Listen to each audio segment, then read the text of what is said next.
Hey, beautiful people. Welcome to the Everydayers. This is Locked On Sports Minnesota, and I'm glad that you are here with us on a beautiful Friday. The sun is out. The dew is on the grass. The birds are chirping, and your kids are probably going to school, which makes you even more happy. So thank you for joining us on Locked On Sports Minnesota. I am your host, Ron Johnson, former Gophers wide receiver, NFL wide receiver, Gophers Hall of Famer, also host the Ron Johnson Show, and I am so excited about the show. We have to talk about this, people. There's a lot going on in sports. The first NFL game just happened on Thursday night, so that means football is really back. The Gophers took an L. Can they bounce back? LeBron James and his son, he's had some things to say about that, but also the Packers in Brazil. We are going to talk about all that and much more coming up next on the Friday Roundtable. We got Reggie Wilson and Sam Ekstrom joining me today. No Julia Daniels. And we will lock in on these topics, I promise you, after this. This is the Locked On Sports Minnesota Roundtable. Your favorite podcast personalities, along with KARE 11 sports reporters, weighing in on the hottest topics. Part of the Locked On Podcast Network. Your team every day. Welcome back to the Friday Roundtable. As I discussed, I am your host, Ron Johnson. We got Reggie Wilson joining us from KARE 11. We got Sam Ekstrom joining me, the host, the producer. I mean, he just does it all. The graphics, marketing, Google Doc taker, everything you can think of. Conference call guy. It's Sam Ekstrom, but also he has the hot takes because it's Fanduel Day, people. It is back. It is finally back. Real football. Real bets, real locks. You can actually bet on football where states apply. If you want to drive down to Iowa, Minnesotans, it's only about a 2.5 hour drive to cross that border, and you can make some locks. So we're going to give you those locks coming up a little bit later in the show. But I want to make sure everybody knows today's episode is brought to you by Game Time. Just download the Game Time app, create an account, use the code Locked On for $20 off your first purchase. Terms do apply, but download the Game Time app today. What time is it? Game time. Make sure you guys download the Game Time app, though, because the Minnesota Vikings tickets, I've noticed the prices are going up. But where do they stay pretty steady? The Game Time app. And there's no ifs, ands, or buts about it, and there's no scammers. So make sure you guys download the app if you want to attend a Vikings game this season, because there's going to be people reselling them.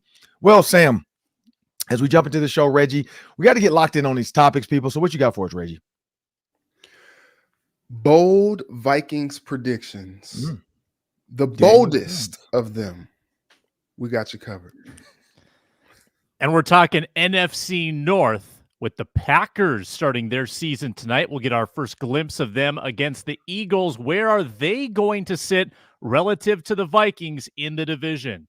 Relative to the Vikings, relative to the Lions. I don't know if the Packers are even worried about the Vikings right now, but we also have to talk, it's time, people. If you're watching on YouTube, thank you for joining us on YouTube.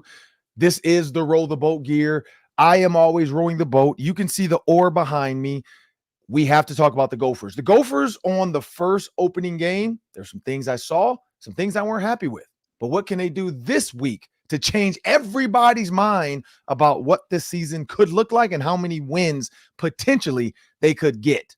So, with no further ado, Reggie, it's time for the bold predictions. You got Giants, you got Vikings.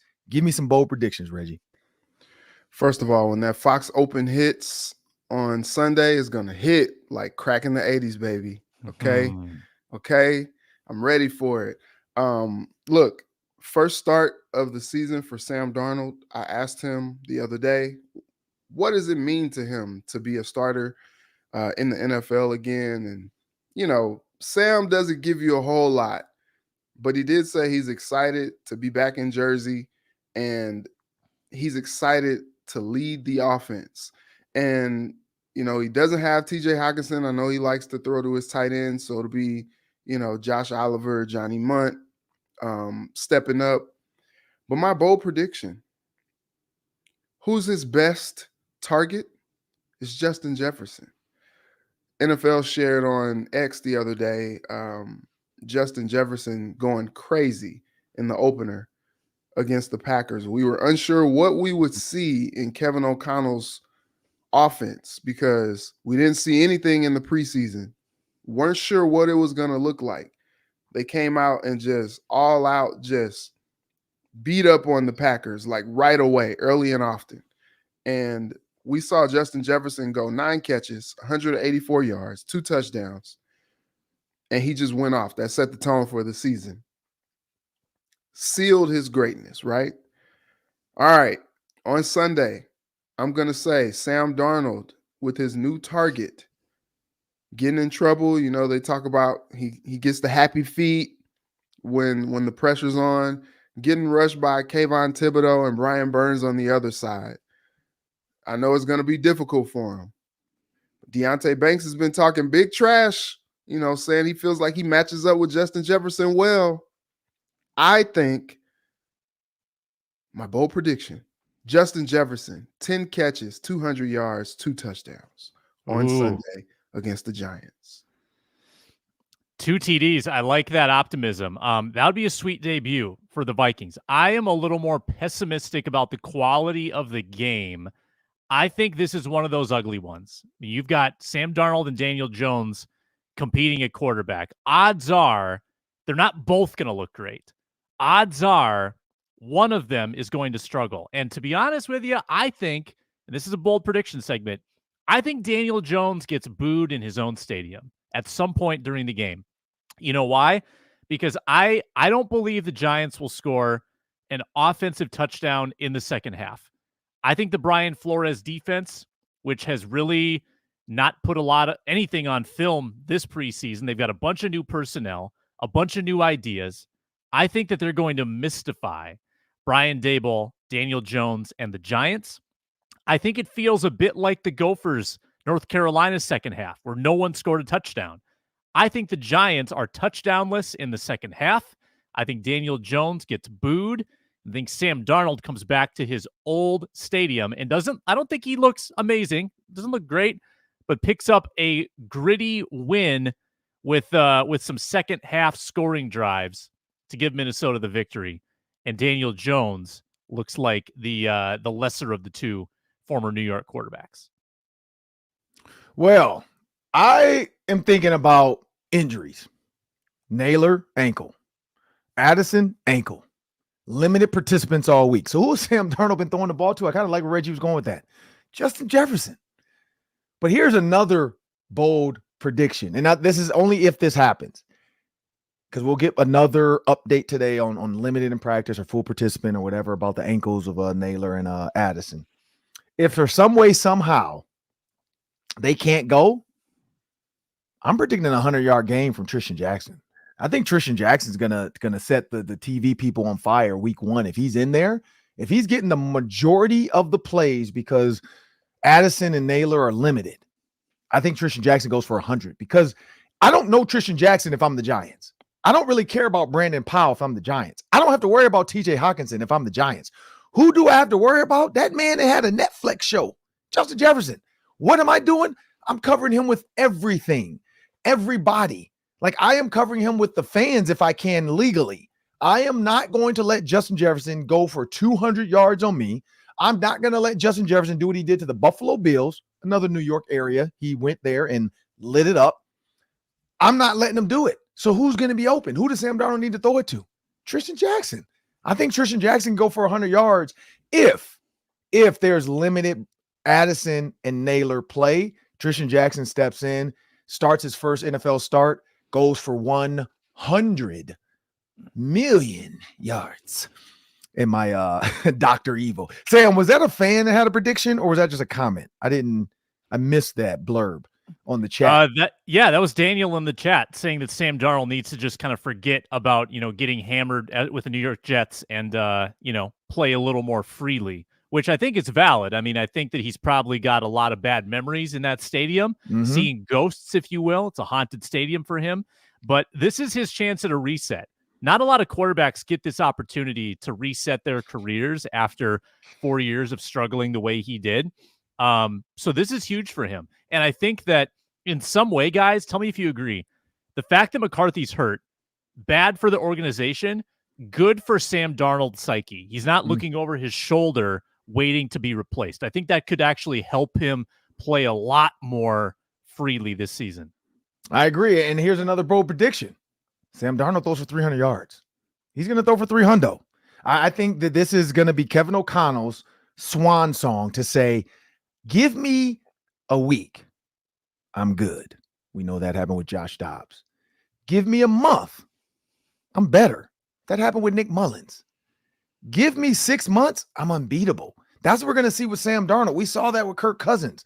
When Kevin O'Connell can get his hooks into a quarterback for a long period of time, I think they do better. I think Sam Darnold has a resurgence in his career. I think this is going to be a 300-yard game. I think Dan Orlovsky is going to be salivating over Sam Darnold. Now, we might come back and Sam Darnold throws for 177 yards. Justin Jefferson has 100 of them, and I'm eating my words. I'm fine with that. But I think Sam Darnold, because we're going to talk about Fanduel locks, and there is one for both quarterbacks, and I have a hot take lock on those two quarterback over-unders.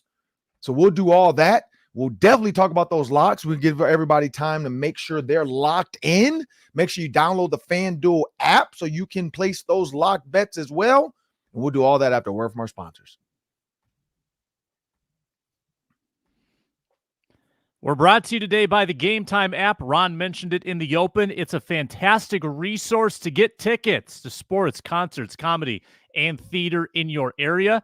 Here, that includes Target Field, Target Center, US Bank Stadium, Huntington Bank Stadium, Allianz Field, and plenty more. They've got a new feature called Game Time Picks. There are dozens, hundreds, thousands of tickets available to certain events. Game Time Picks filters out the fluff and shows you only the most incredible deals on seats so you don't waste time searching. Makes it a very fast, very easy, fan-friendly experience. Toggle on the all-in pricing. You don't want to see hidden fees. No one wants that. Seat views, get panoramic views from your seat in the app before you buy, know what you're getting, and you're also getting the most flexible customer service policy in the ticketing industry. So check out those 49ers prices. Check out those Houston Texans prices to get into US Bank Stadium coming up here in just over a week. Take the guesswork out of buying tickets with Game Time. Download the Game Time app, create an account, use code LOCKEDON for $20 off your first purchase. Terms apply. Again, create an account. Redeem code LOCKEDON for $20 off. Download Game Time today. What time is it? Game time. Well, now it's time for the FanDuel locks because we know everybody likes a good bet. Everybody has their fantasy team. Everybody likes to look at all the different ways they can put money. Some people just fly to Vegas. Literally, I know people that buy $30 to $40 tickets. They fly to Vegas. They get their little tickets and their money lines. They hang out for the weekend, watch some football on opening weekend, and they fly back on either Monday morning on a red eye or midnight on a red eye from Vegas. I have some friends that do that. And so now it's time to get you guys locked in for those that are jumping on these Friday night flights to go out and watch some college football and NFL football in Vegas. Sam, give us the locks. All right. I am turning my vision to Aaron Jones.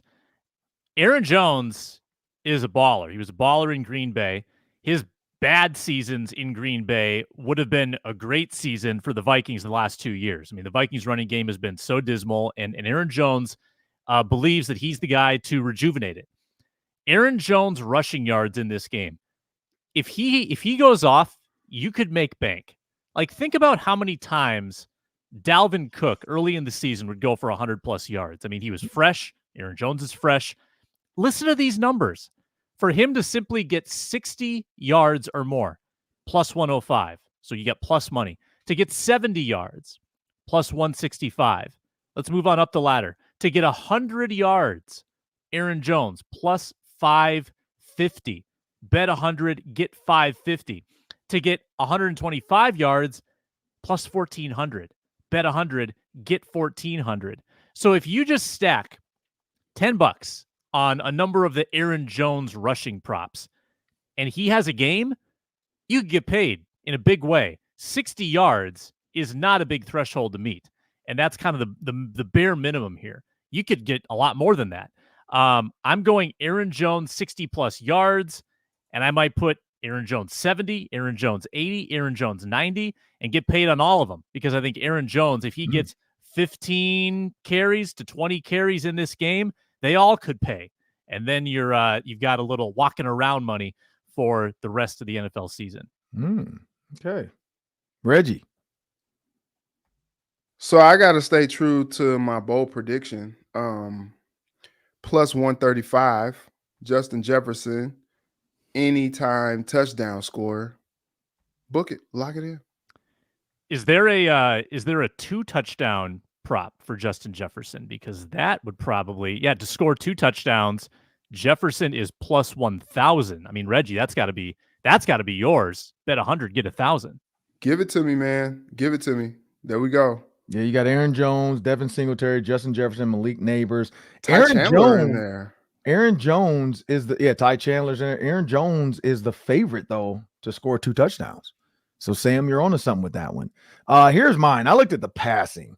So, passing yards is my lock. So, player passing yards, over, under.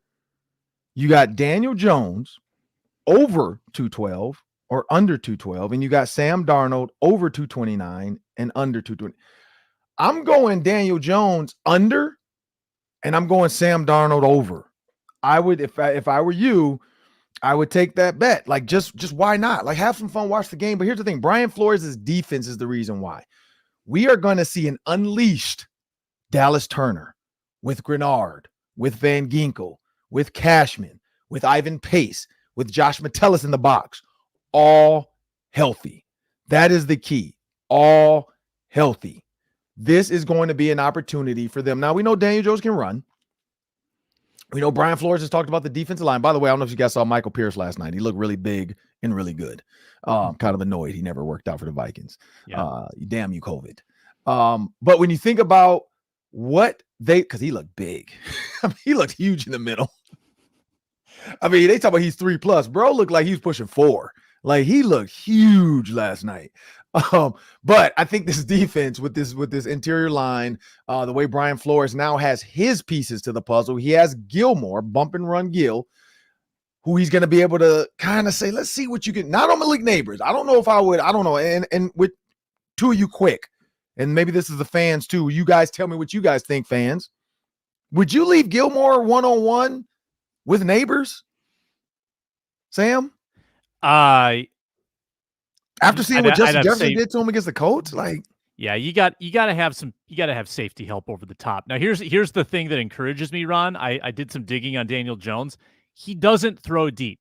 No, ever. He doesn't. Like he is one of the most reluctant deep throwers in the league in his career. That's with Dable. That's with the previous coaching staff. He just doesn't throw deep. Super conservative. So I don't know if he's the right quarterback to really unlock the Malik Neighbors over the top ball, which puts my heart a little bit at ease that maybe you could single up Gilmore with Neighbors and not get burned. But I think I look at their wide receivers. Does Jalen Hyatt scare you? Does Wan'Dale Robinson scare you as much as Neighbors? Neighbors still feels like the biggest threat to me. Right.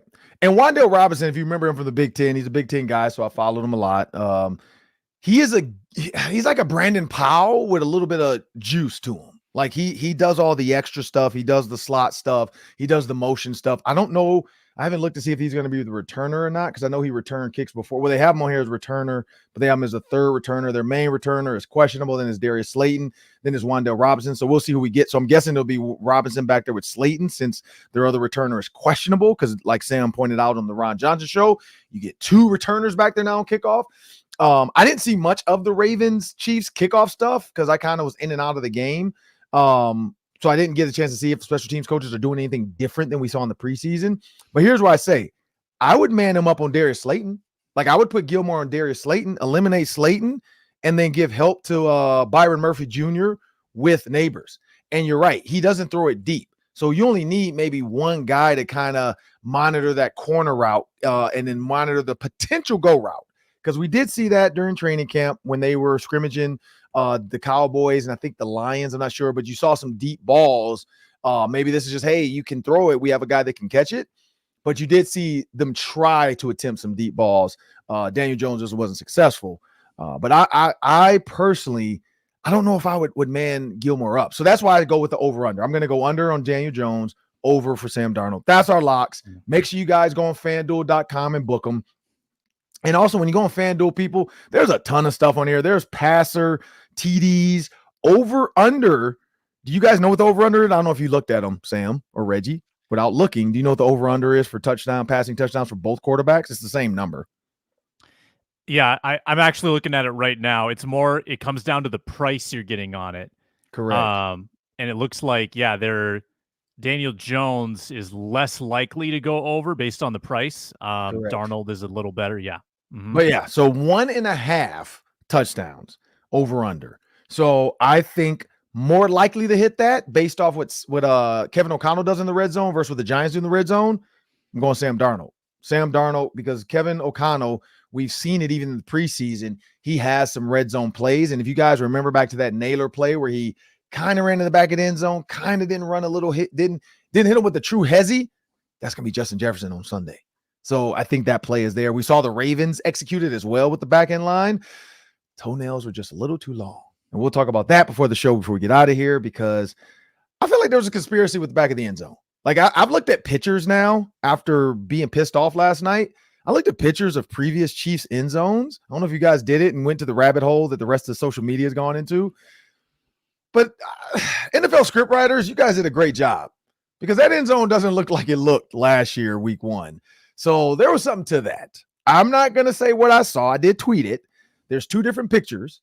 I got them from the NFL account one, and the other one, I forgot where I got the other picture from, but I looked at them too, and I was like, oh, there's something different about the end zone. But that's a totally different question, people. Make sure you guys go in there. There's Sam Darnold rushing yards, plus 25 and plus 40. I don't know if Sam Darnold is going to be Lamar Jackson and get plus 40, or even Patrick Mahomes to get plus 40. But 1,600 if you just want to go crazy and put $5 on that. Because remember, people, you bet and you get free. What is it, Sam? Do they get the free 3-week free trial NFL Sunday ticket? So you can put $5 on Daniel Jones to rush for over 40 yards, because maybe the Giants are not containing, or they're getting to him too quick and he's running, because he's not going to throw it away like Kirk Cousins did in the past. He's going to run a little bit. So we have to jump into the Gophers, though, people. The Gophers. It's time to roll the boat. Here's where I go with this. First quarter, PJ Fleck said it on the PJ Fleck show. He did not look good. The quarterback, Max Brosmer, did not look good. It looked like the game was moving too fast. It looked like he was thinking too much and trying too hard. Second quarter, started to settle in a little bit. Still didn't look great, though. Halftime, little conversation, maybe a little conversation with the offensive coordinator. We don't know exactly what happened, but PJ Fleck said his thoughts are, and I've never seen this show. I tried to watch it, and it's slow to start. I'm sorry for all you people that love it. But Ted Lasso, I've tried. Maybe I'll try again when I'm free and I'm on an airplane and I'm stuck staring at my iPad. But for now, not watching it. It's a little too boring and I fall asleep every time. But PJ Fleck told me, be a goldfish. And then I was thinking like Dory the Explorer. Again, I said it on Fox and I did it wrong again. It's Dory the fish, not Dora the Explorer, but Dory the fish had a very quick memory. PJ also said, I don't know what kind of fish he was, so I didn't want to use that. But he said goldfish are the happiest creatures on the earth. Now, we don't really know that because we don't interact with fish. That's literally Ted Lasso. I don't know if Ted Lasso got that from somebody or that's just a writer that wrote that. But we don't know if fish are happy. We really don't. We can say dogs, cats, whatever, birds. We don't know if fish are happy. We have no idea what they're saying underwater. But he said also fish have a 10-second memory. So forget what happened in the first quarter, second quarter, third quarter, North Carolina. But remember, the fourth quarter went well. So for Max Brosmer, what I need to see is out the gate against Rhode Island, an opponent you're supposed to be, an opponent you've played against actually because you played in the AFCS and you've handled that defense. I expect to see what we were hoping to see in week one, which is a competent quarterback who can make passes. If he looks good against Rhode Island, I think he can grow into this offense. If he looks the same against North Carolina that he does against Rhode Island, I'm going to be a little bit skeptical about the future of what this kid can do, but I'm praying and I'm hoping. So I will be glued to the field because I'm going to do the pregame show. Then I'll be down there. And I'm going to leave a little bit and go check out my daughter's softball game. I'll be watching the game on my phone, and then I'll get to the post-game show. So make sure you guys check out our postcast. But that's what I need to feel like the perception is a little different. I need the quarterback play to be better because I think the receivers were catching balls. The defense was getting after the quarterback. And I say you don't want to hurt a quarterback. They hit him a bunch, flushed him out the pocket a bunch. North Carolina didn't look good, but in order for my perception to change, I need the quarterback play to be better from the start. I don't know. What do you think, Sam? Are you kidding me with this Max Brosmer box score against Rhode Island last year? 41 of 61, 430 yards, He's killed him 2 before. touchdowns, and a pick.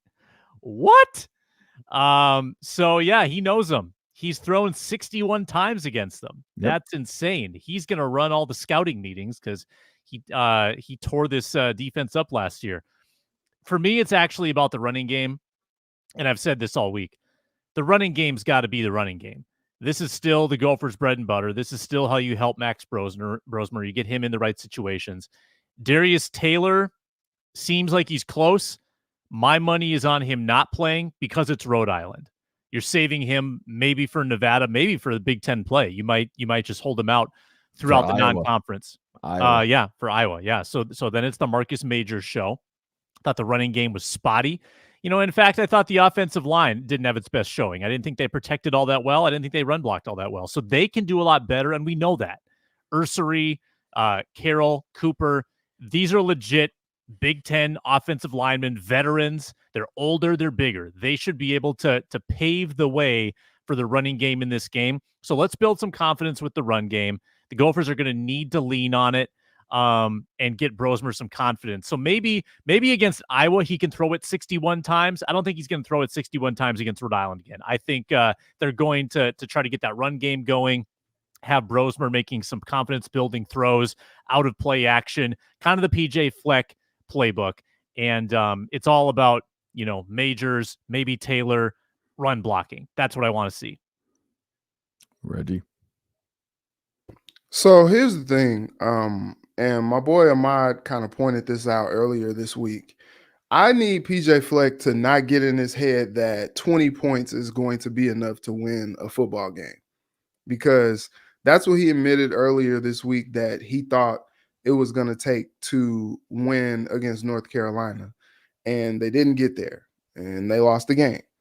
But as my guy Ahmad pointed out, like, they averaged 20 last year, only won 5 games. So like, I'm trying to understand what the thought process is. I would love to see them kind of have the approach that they're just going to run it up on teams. They're just going to try to score as many points as possible each and every game. And I know it's going to be difficult against teams like Iowa and, once they start getting into Big Ten play. But these type of games against teams like Rhode Island, like, they got to exert some dominance and, like, put the foot on the gas. Like, I think I would love to see them unleash Brosmer a little bit more just to give him some confidence. He admitted last week that the lights were kind of bright, that, the stage was different for him, and he might have been a little bit overwhelmed at the start of the game. He did settle in a little bit, but we just didn't see him really get fully comfortable and get unleashed out there. We got to see him just get fully unleashed. Like, I understand, Sam, you're talking about the ground game. And yes, that is an important part of this team and this offense with PJ Fleck at the helm. But they gotta unleash this pass game with Brosmer. They've been doing nothing but singing his praises all off season, even after the game last week, even this week, as PJ was talking to the media, continuing to sing the praises of Max Brosmer. Unleash him, allow him to get some confidence going into conference play so that we can really kind of see what this team can be and what this team would like to be. Because, man, just that just get to 20 points type of play and, try to grind it out. One, it's not exciting football. But two, as history has shown just last year, not really winning football for the Gophers program as well. So I just want to see them kind of run it up and really kind of, feel, go out there on that field and feel like that, that North Carolina game really got away from them. And I want to see them take it personally week in and week out moving forward. Yeah, Reggie, and I agree with that. Like, I just tweeted, for those following or not following me, it's 3 Ron Johnson on the X, Twitter, whatever you want to call it. It's 3 Ron Johnson on Twitter. And I just tweeted, Max Brosmer, sorry, I don't know why I'm stuck with Brosmer, but Max Brosmer needs to NASCAR this game. Like, not shake and bake, not Ricky Bobby, Magic Man. He needs to go, go, go. If you've ever watched NASCAR, if you've ever watched Formula One racing, it is go, go, go. That foot is to the back of the car. It is to the ground. They are grinding and going as fast as humanly possible. That's what I want this offense to be. I want this offense to look like Texas Tech when Cliff Kingsbury was there. I want this offense to look like Patrick Mahomes is back there at the helm. I want this offense to go so fast that we think it's Xavier Worthy from the Chiefs. That's how fast the offense needs to move. It needs to be pictures taken and they're blurry when this offense gets going. I want to see them absolutely demolished. I want to see 63 points. I want to see Nick Saban's ghost show up in the Gopher Stadium and piss people off. Steve Spurrier's Florida offense. ESPN's mad about the Gophers running up the score. I don't want to be sitting back waiting for a field goal again. I really don't. I don't know about you, Reggie, because I know you're waiting to do your post game. I know you're waiting to get your hits. You guys to talk about the Gopher game on Sports Extra. Nobody wants to be sitting back waiting, talking about they won by a field goal. Yeah, give some excitement. We don't want that. I want fans going home in the third quarter because they're like, man, let's go drink. They are blowing this team the doors off. Glenn Mason beat, like, in all the games that you played, Ron, in the non-conference, I feel like you won by an average of 50. Like, you always dominated those games. Yeah, I mean, I don't know the exact numbers, but not going to lie. I used to tell the quarterbacks, I will hook you up with some money if you help me get 2 touchdowns in these games. Like, I was trying to go for 2 to 3 touchdowns in those non-conference games. I was having them check. Now, again, I don't know if these quarterbacks can check out because we know Ethan Kellick-Manis could not. He could not just check out of a play. We know that. But we used to be able to just alert, tap our head. Hey, look, I got this dude on me. He's 5'8". Throw me the fade, man. Throw me the ball right now. Just throw it to me. And I feel like this is Daniel Jackson's week where Daniel Jackson has to, like, we saw some greatness from Daniel Jackson last week. This is his week now to say, let's go off. Let's show that I deserve to be in the NFL. Let's show that that we are one of the, not the bottom of the barrel. I'm saying they're one of the better teams in the Big Ten. They're not the bottom of the barrel. Because right now, they're the only team that's lost. Every other Big Ten team has won. They're the only ones that lost. Hopefully this week, we see more 1-1s because coming up, we know Wisconsin has Alabama, and I am going to be rolling with the tide. I cannot wait. I've jumped ahead a week, but people, I got some Alabama gear. I will be wearing Alabama gear next week on the show, getting ready for Wisconsin playing Alabama. I cannot wait. I got to get me a Nick Saban. I think I got a Nick Saban hat somewhere around here. I got a cigar already. I will be cheering for Alabama. Yes, all over Twitter. And we play Nevada, so hopefully that should be a win for us and a loss for those darn Badgers. Well, we have to jump into this Packers season. It opens. We know that everybody locked on Packers and what is it? What is his name? How said Bukowski? Peter Bukowski. I know he's gonna be excited to see what Jordan Love. He's always, Jordan. I can't believe they're saying Jordan Love is the same as this person. I can't believe they're saying CJ Stroud is better than Jordan Love. Look at his stats. We will see tonight if somebody ends up getting taken in Brazil. And I'm not talking about the ladies of the night. I'm talking about those Packers, and can they withstand what they're about to face? And where do they stand in the NFC North?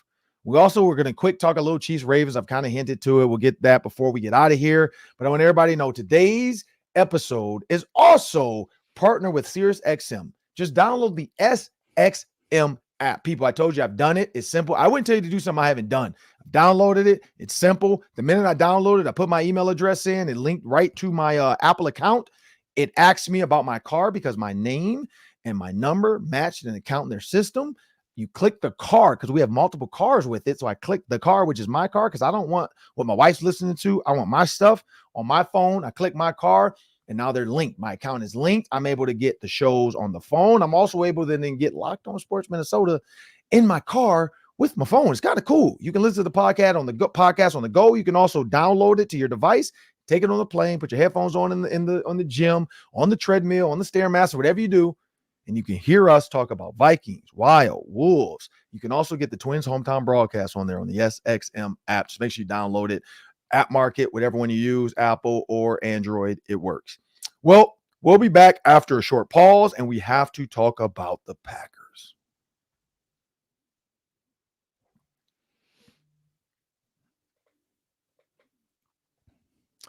Well, the Pack is back.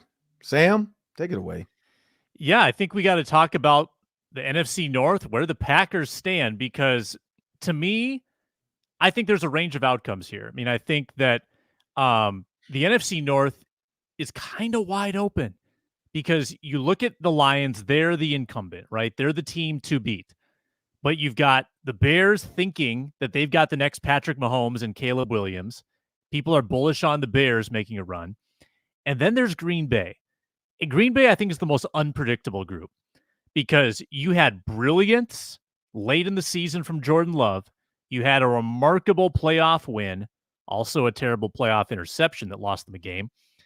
But you only had it for a short amount of time. You had 6 to 8 great Jordan Love games. Is that enough, or was that enough where they should have extended him the way they did? I don't know.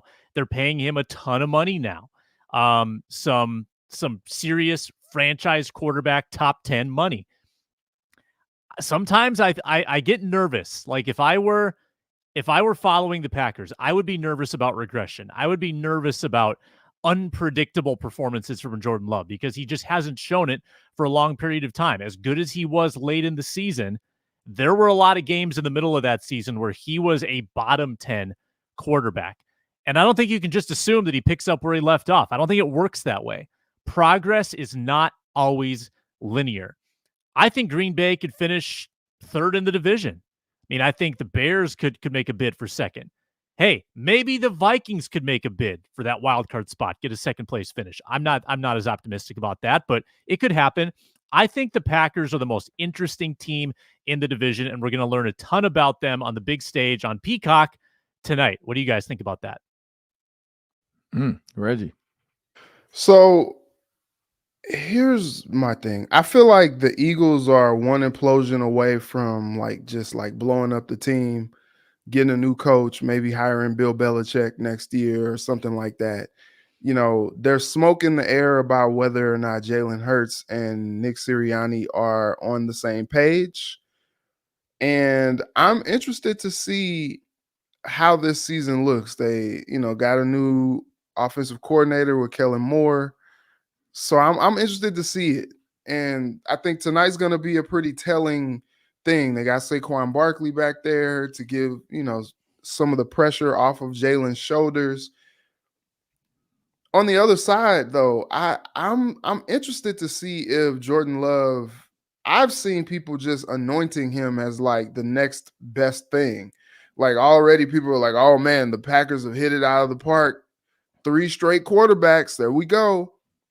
I am old enough to remember in that game last season when Kirk Cousins got his Achilles snatched from him.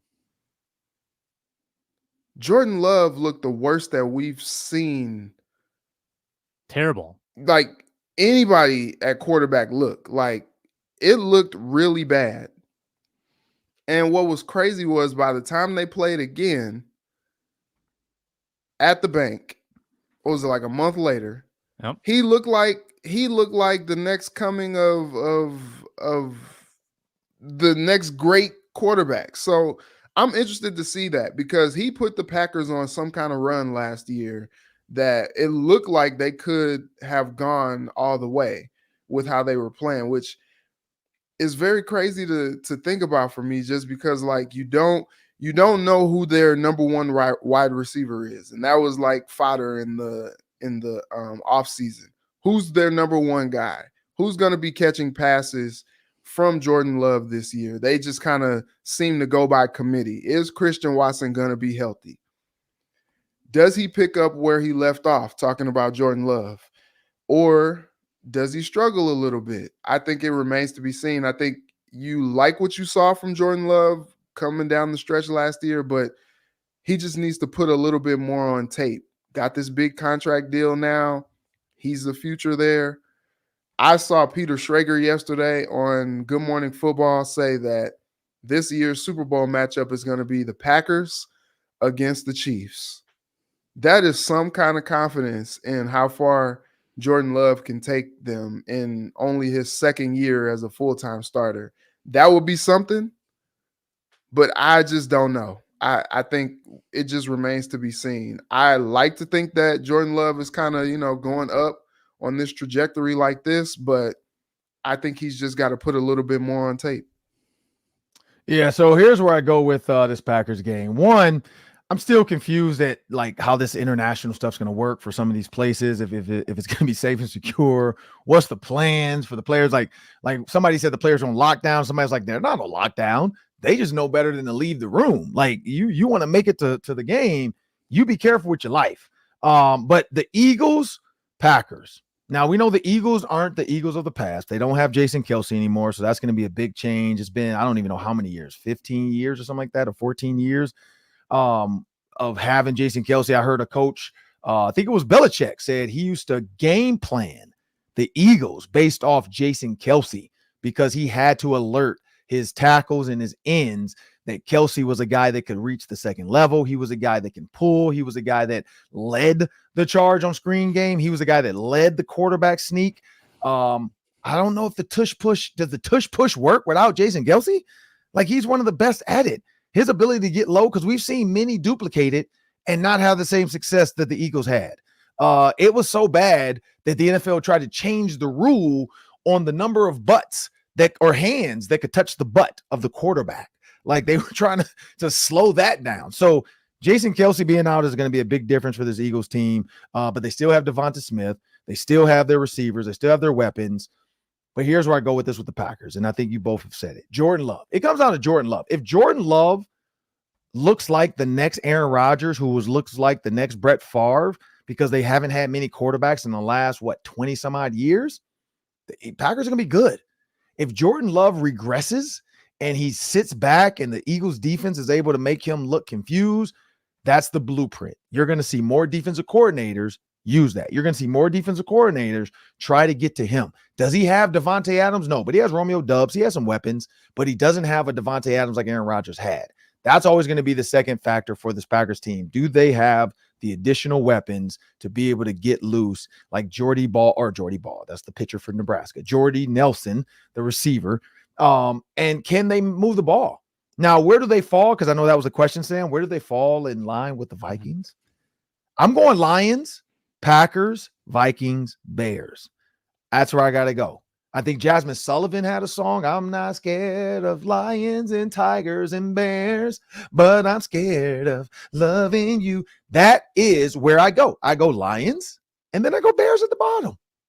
The Tigers could be the Packers and the Vikings, but I'm going to go Lions, Packers, Vikings, Bears until we see some games. And Caleb Williams, again, I think there hasn't been a first-round draft pick quarterback or first overall quarterback that had his opening day win. Like, I think the record was like 1-22 or something. I can't remember what the record was, but the last like 20-something starts, the first quarterback taken has not been great. So can Caleb Williams break that curse? We'll see. Can Caleb Williams be also random? Did you guys see that USC retired Reggie Bush's number? Did you also see that Caleb Williams had his number retired? Why? That was pretty quick for me. Like, he didn't do anything. Yeah, he wasn't there that long. That was strange. Like, you what got was the their best record? Did they make Right. a bowl game? They lost. Like, I'm like, that was They the made dumbest. a bowl, but then he didn't play. That was Miller Moss. Miller who Moss. got the Holiday Bowl play. It was strange. I mean, he did win the Heisman, but they didn't do much. If I'm Reggie Bush, I'm looking at this like, you guys took 20-something years to retire my number because now NIL is cool, and now me taking money is cool. And then you guys retire Caleb's like, 5-6 months after he's gone? What? Why? He wasn't like Matt Leinart. Matt Leinart was a better Trojan than he was. Like, what are we doing? So I just don't understand that move. I would have had Reggie Bush as the guy, and that's it this year. Yeah. Maybe revisit it in 5-6 years, and then you retire. But you don't retire somebody's number as soon as they leave. That was just that was weird. Maybe Jordan Addison's number 2. I mean, why not? Just toss That's that in. Keyshawn Johnson's number, though. You can't retire 3 if you don't retire Keyshawn. Keyshawn was better than Jordan Addison. Like, but again, USC is weird. They are now in the Big Ten. We'll see how Minnesota handles them, but they look good. Not gonna lie, they look really good. I'm scared. I'm very scared. Washington, Oregon looks good. I'm very scared. I got my Oregon Ducks jersey over here. I'm scared. I'm very scared. So this Big Ten is gonna be scary. It is. It's a scary place. But we gotta, lastly but not least, before we get out of here, we got a couple minutes. Chiefs, Ravens, thoughts. Did you guys watch the game? Reggie. Yeah, man, that was a good one. That was a good one. You know, it was a couple times where I felt like the Ravens were cooked. But then they came back and made it interesting at the end. And man, if he just had maybe like a size 11 shoe, a size 11 cleat, we may be talking about a touchdown and them going for 2 and possibly winning that thing at Arrowhead. Like that would have been quite the statement from the Ravens, kind of like, you know, what the Lions did last year against the champs. But that was a really good game. Maybe you call it early season rust, but kind of just a strange, clunky game from Lamar Jackson. I tweeted about this last night, but like this is the year for him to like put up or shut up. Like I think, you know, he's had 2 MVP seasons. You got Ryan Clark this morning comparing him to Russell Westbrook. That is a yikes. That is a yikes to be compared to Russell Westbrook. But it's kind of spot on just because like he has the multiple MVPs, but when it's time for him to play clutch, when it's time for him to step up in the big games like the playoffs, he shrinks in the moment. All of a sudden he spazzes out doing things that he just doesn't usually do. He was wildly erratic last night, wildly inaccurate on some passes last night. And that pass that I guess he said he wasn't even intending for it to go to Zay Flowers, where they missed in the back of the end zone before the Isaiah Likely no touchdown call. That was inexplicable. Like Zay Flowers was running butt naked open in the back of the end zone and he flat out missed them. And Yeah, so Sam. that was my takeaway there. I thought the Chiefs played like the Chiefs. It's kind of crazy that they let Xavier Worthy fall to the Chiefs because he looks like he could be special for them. That speed is something out there on that field. Sam, what are your thoughts? Yeah, nobody likes a fantasy football gloater, but in my my rookie auction draft, I said, this isn't really the pick to make here, but I love Xavier Worthy. I love the fit in Kansas City. Paid off for me. I like that pick. That player's insane. Look out, AFC, because Xavier Worthy is going to ruin some defensive coordinators' weeks with his speed. Insanely good. Good win for the Chiefs. Yeah, and all the I'm coming down to is we got to check that end zone. Now, people are mad at me on Twitter now, but also understand, people, these are jokes. I talked about the white line. There was an additional thick white line on the back of the end zone that was not there before. I just joked that, hey, maybe the NFL asked the Chiefs to put that there just in case the script went their way. But that'll do it for us today. The Ravens take the L, Chiefs get the win, but the Ravens said, if that's all y'all got, we'll see you in the AFC Championship. So I'm looking forward to the rest of the season. I'm Ron Johnson. That's Reggie Wilson. That's Sam Ekstrom. This has been Locked On Sports Minnesota's Roundtable. I want to thank you guys. Have a great football weekend.